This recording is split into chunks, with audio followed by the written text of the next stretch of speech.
Hello guys, in this video we will learn how to check if a column value is changed or not. As you see here, I am fetching the first user and I update his data as you see here. My database, user, email ahmed@mail.com, and password here is password or 1234, right? Here in my endpoint, I am changing the email and password, right? Send request, updated, back again, and it's updated as you see here, email and password. To check if a value was changed or not, you can use it easily here. After update or save, you can say if here user was changed method, this one, and it takes parameter string or array. For example, if email was changed, die and dump 123, right?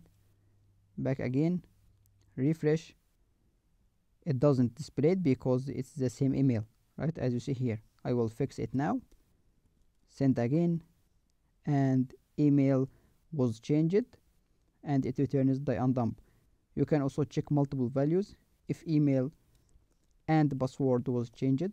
For example here, back and refresh 1 2 3 4 5 6 and change email, send. Let's change one of them.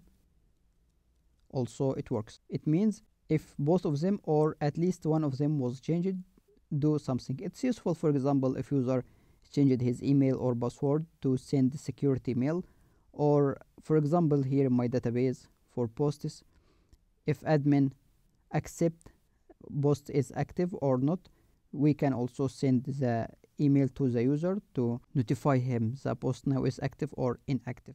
To get the original value of them before updating or saving, you can use method here, user get originals, right? And you can pass the key, email, get the original email before changing, original email here, and also die and dump original email. Here is our original email, this one, users here, right? And I will change it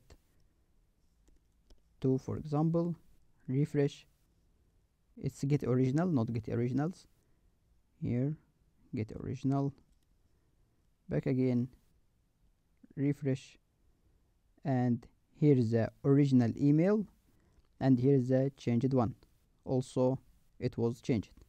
Back to our database, and it works fine. Here is our tip about today. Support me by clicking on like, share and subscribe. See you in next video.